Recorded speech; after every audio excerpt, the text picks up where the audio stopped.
We now know a 12-year-old boy went into the river this afternoon around 3:30 and has not resurfaced. The bear took out several bird feeders, ate all of the bird seed, made his way to the front door, and somehow managed to ring the doorbell. You want to avoid colors that blend in with the water and avoid dark colors which can be mistaken for debris at the bottom of the pool. Instead, opt for something bright that stands out and makes your child more visible.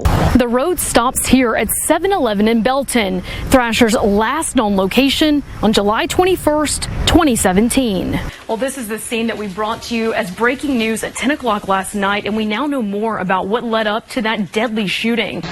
Brookley, what's the sense from people out there that you caught up with? I know a lot of people were kind of shocked by this, but it looks like this community really is coming together there in those just surrounding areas.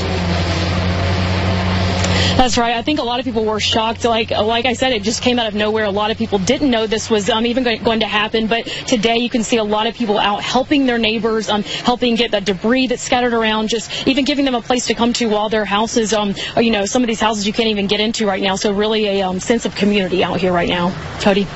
Really tell that, Brookley. Thank you. Those charges date back to 2009, and since then, federal prosecutors say Lawson bought and transferred 29 guns to Kohlhepp, which were found on his land whenever he was arrested back in November of 2016. Gunmen surrounded the bar, firing shots from Rookie Sports Bar across the busy street.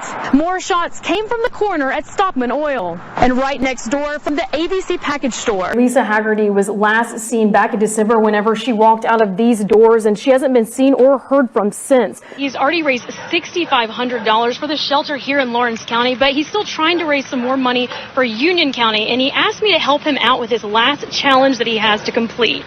Oh. Here goes. Some officials say it's the most dangerous weapon behind bars. I'm talking about cell phones in prison, but getting them out of inmates' hands has been an uphill battle. This is the area where 12-year-old Aiden was last seen yesterday. You can see where dive crews have been out searching. This red rope marks the area where he was last seen.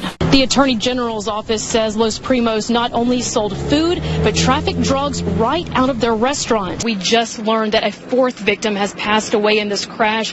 3 of those victims are also in the hospital, and 1 still listed as critical. And you can see this is still a very active scene here tonight. You can see the flashing blue lights, lots of emergency vehicles still on scene. This is hours after the crash. And Brooklyn, we talked to emergency management tonight just within the last hour. They say they've cleared all the known or reported missing people there throughout the county, but still the devastation.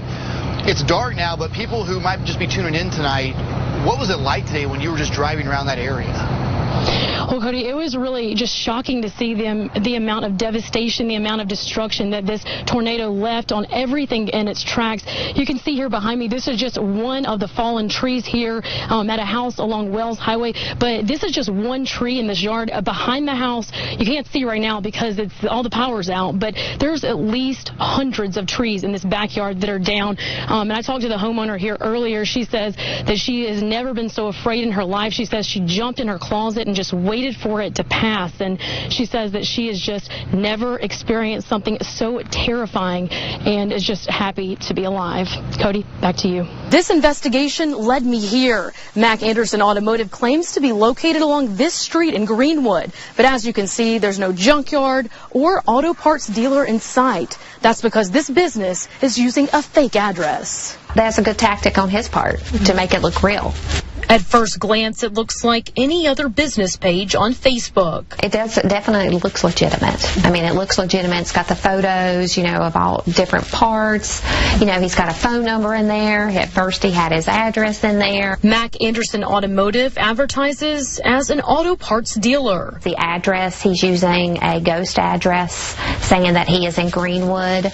And we ended up calling the police department there, and it's registered to an older lady. The business website shows they sell fenders, interior accessories, headlights, engines, seats, washer pumps, and seat covers.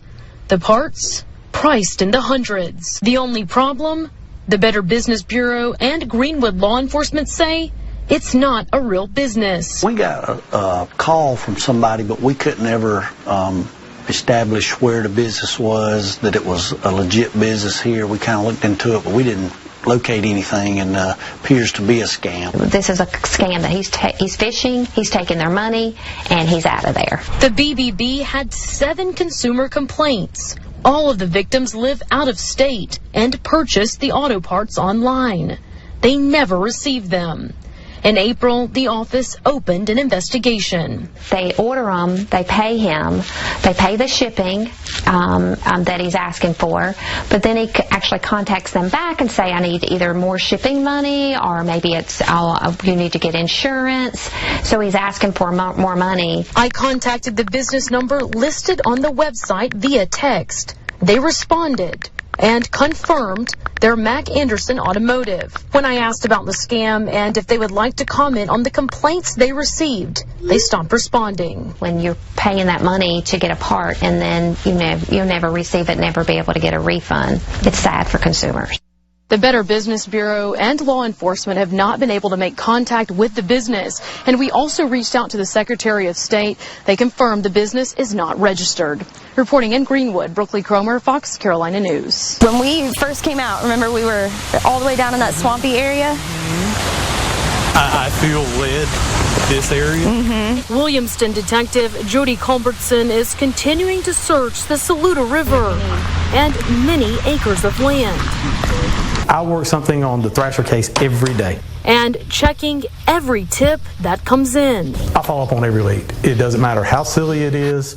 I go talk because it's just that one little thing. I have no doubt he's within a 5 to 10 mile radius of where we're sitting right now. Trying to find the missing piece. His disappearance is certainly highly questionable. Multiple people do know what happened. And nobody will talk. To a 5-year mystery. I'm at a dead end. I mean, I hate to say the road has stopped, but it doesn't mean that I'm not going to keep going. The road stops here at 7-Eleven in Belton, Thrasher's last known location on July 21st, 2017. He comes in, and this is the main street in Belton. The 7-Eleven is right here. This is the main road that comes on into Williamston. His cell phone pinged here, 500-foot radius. There is a cell phone tower kind of right here. So we're assuming that he was connected to this Wi-Fi. He had to be close to here. That's his last known location. Thrasher called his sister to let her know he was walking to her house in Williamston. Around 6 o'clock, that is when he called, and he says, I'll be there shortly. About 7 miles. A 2.5-hour walk. And he never made it. Culbertson says Thrasher's phone was never used again. Every phone has a signature. It's just like a computer. It sends IP address out. Once you connect to Wi-Fi, and I specifically looking for that IP address, I can pinpoint you. That's how we were able to determine where he was. What happened next remains a mystery. Somebody knows where he is and how he got to that place that he's at. That's what I'm bringing home. That's the main thing.